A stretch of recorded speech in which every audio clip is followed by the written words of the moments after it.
Hey everyone, it's Walker. I just wanted you to know that we are still putting bonus content out there. If you want an extra episode every week, become a subscriber. It's available exclusively on Spotify for just $3.99 a month. Also, anytime we are between seasons and not putting out any free episodes, we will keep the bonus episodes coming. And if you subscribe today, you get access to the back catalog of all the bonus episodes that we've already done that you haven't heard yet. So if you're a hardcore I Don't Need an Acting Class listener, check out the bonus subscription on Spotify. Welcome to I Don't Need an Acting Class with Milton Justice.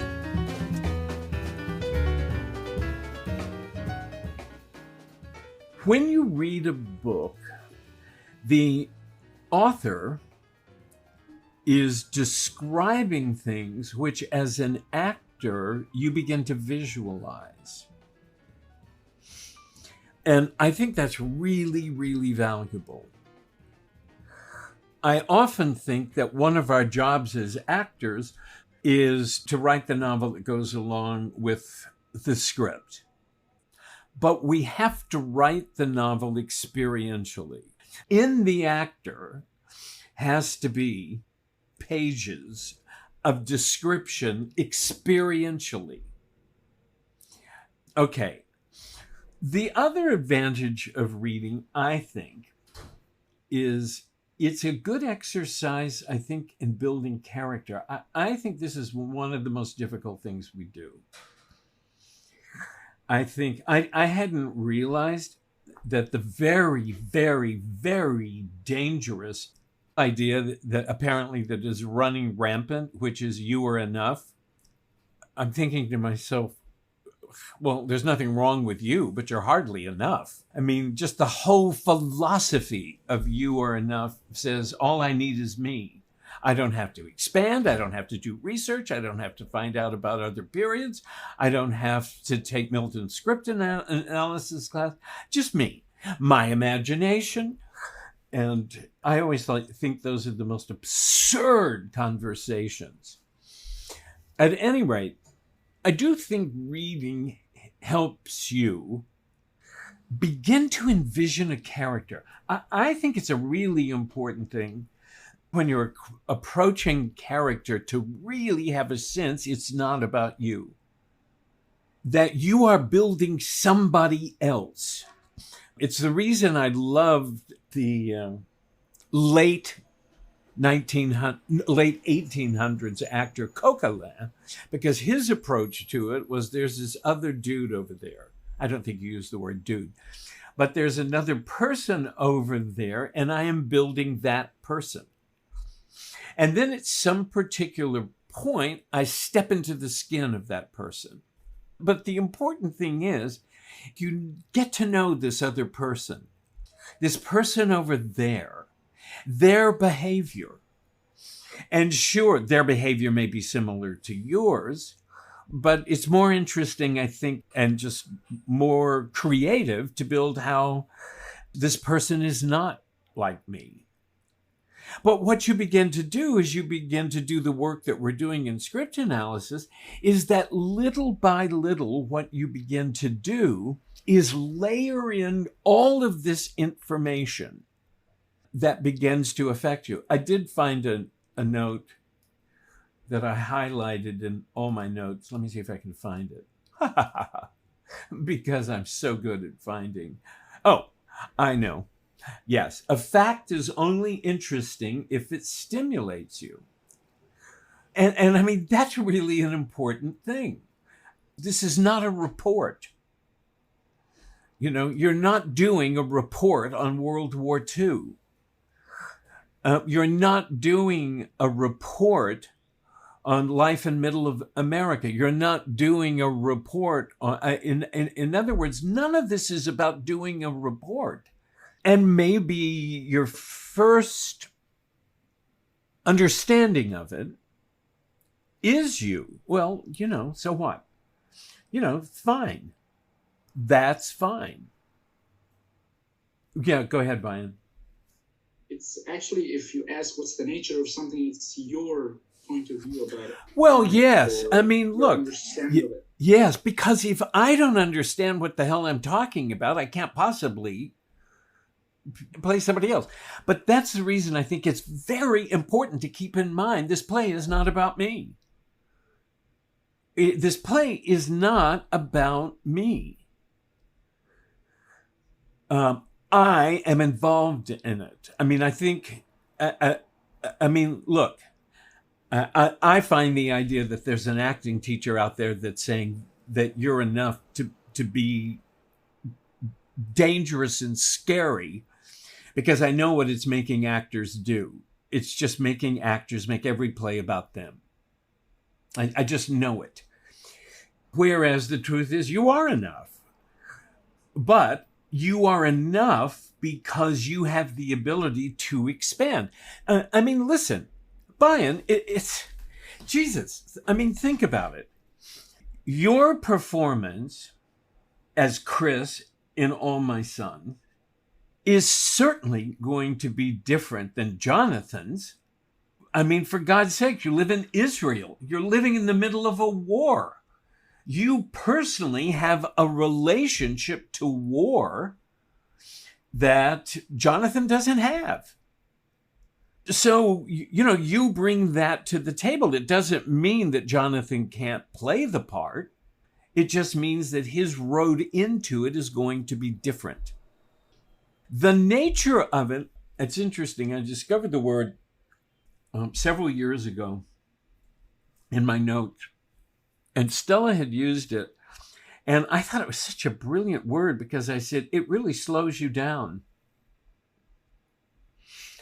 I mean, if you say, what are the facts of this play and what is the nature of having been in war, it's going to slow you down. It's going to slow you down because you have to figure out, my God, I wonder what it would like being at war.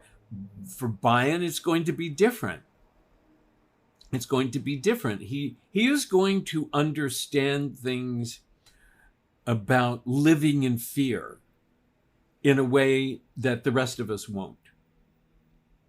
In the same way, if I work on Angels in America, having lived through AIDS, I am going to understand the play in a way somebody else doesn't. It doesn't mean you can't do the play. It only means Andrew Garfield can't do the play. Because Andrew Garfield believed he was enough, and he thought he was enough because he could cry on cue.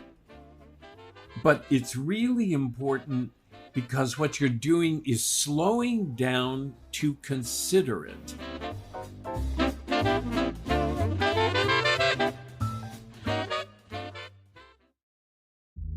Build a routine with Ollie that supports your wellness needs, like getting your daily vitamins and minerals with Ollie's multi-gummies, or keeping your mood upbeat with all the vitamin D in Hello Happy.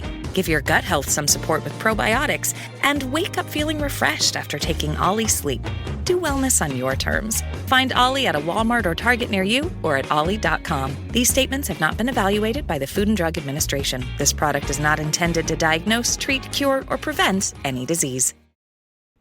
Now, this started with, I have a totally different relationship with Bayan, by the way. You can tell he asks these questions. And so here's the issue, by the way. When I listen to books, I listen to mindless books. But here's what I realized. At first, I liked listening to it because the narrator would talk out descriptions. And I thought, oh, isn't that wonderful? It's forcing me to visualize it.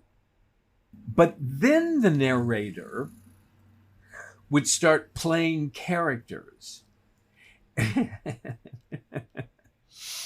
And also, Walker has a lot of businesses running around, and one of them is a voiceover business. And of course, JP does voiceovers. I mean, that's how he's bought 3 houses or whatever he has. Anyway, so my relationship to voiceovers is totally different because I keep thinking, well, that's not, I swear to you, I was listening to one last night as I was taking a walk, and I was saying to I said, that's not how I do that line.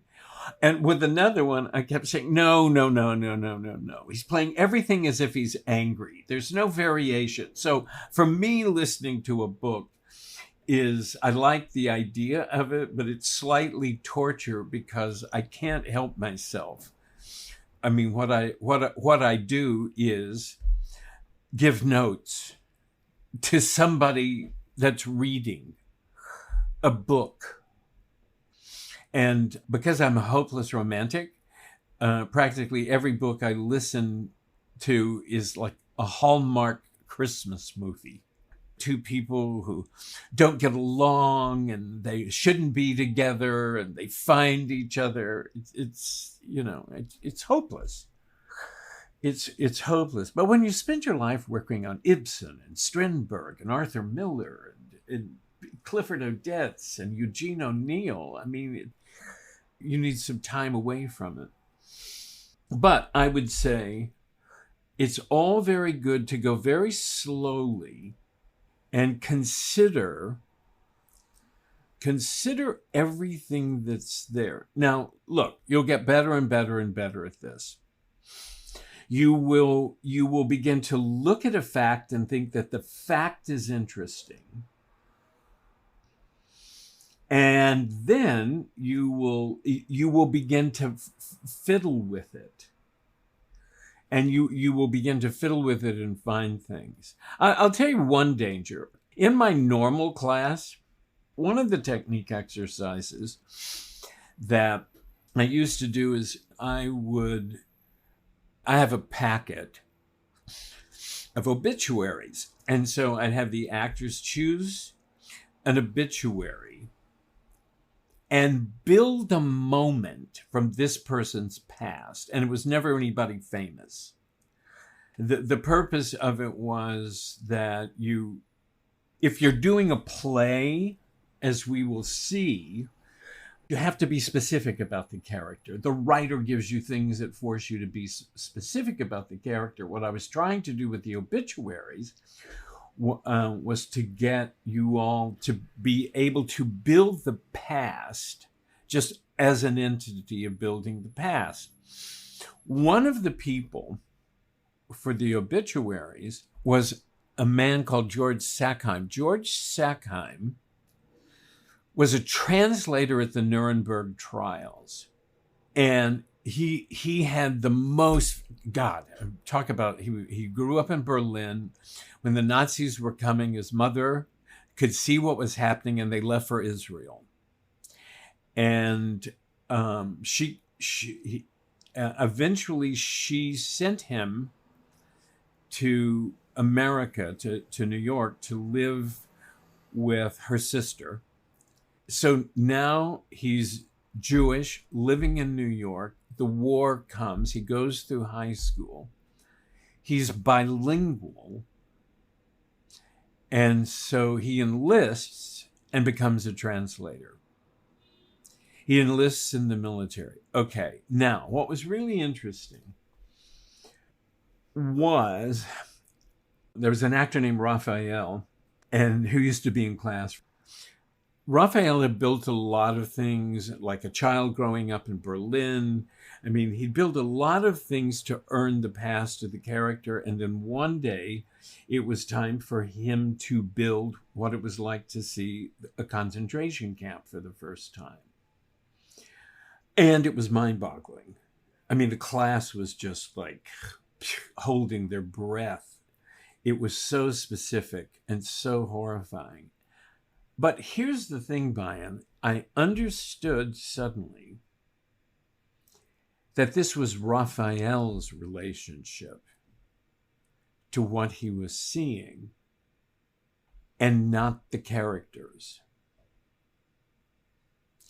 Now, it was important that you, the actor, have a relationship to it. But then when you're moving into this kind of advanced actor character work, you have to understand the difference. And I think that is what you're asking about, and I think that's big. I do. I think that's really big. Because it would be totally and completely different. The relationship that a 22-year-old German Jew in the American military his relationship would be to sing to sing a concentration camp for the first time, than it would for, in an odd sense, I'm sure there, it's the first time Raphael had ever done research about a concentration camp. So do you see what I mean? And so all of this and this is the reason the concept of You're Enough is dangerous, because it makes you think, well, I mean, Raphael was very, very affected by it, and the audience was very affected by it. So what's the difference? But you see, acting is not about you being affected by it. It is not about the audience being affected by it. That's different. And how would you, what did you suggest for Raphael? Oh my God, I have to tell you something. I know sometimes I act like I know it all, and I know you expect me to know it all. But this is when I brought in the cavalry. This is when I called my friend Sharon Carnegie. And we went through a lot. We went through how Michael Chekhov approaches it, which I still find too analytical. And she's the one that told me about Coquelin. And I'd never heard of Coquelin. She teaches a class on history. Where's Amanda? If Amanda will remind me, I will send you Sharon's article that she has on Coquelin. But it's not major. It's just that she said there was this actor in the late 1800s, and that was the way he approached things. Michael Chekhov confused me. It didn't confuse me, but everything about Michael Chekhov I found really interesting, but I'm just not sure how usable it is for actors, because it's so, how is he different? Well, physically, mentally, spiritually, it's like, and all of a sudden I'm doing that thing that I didn't want to do, which is overthink. I think Chekhov, I've read the book and I tried to but it was years ago, but I think what's good about it, I think he starts with the, physicality, you imagine the character first, walking, doing something small. And you know what? That's fine. That's fine. Maybe. But also, look, I think we have to be very careful.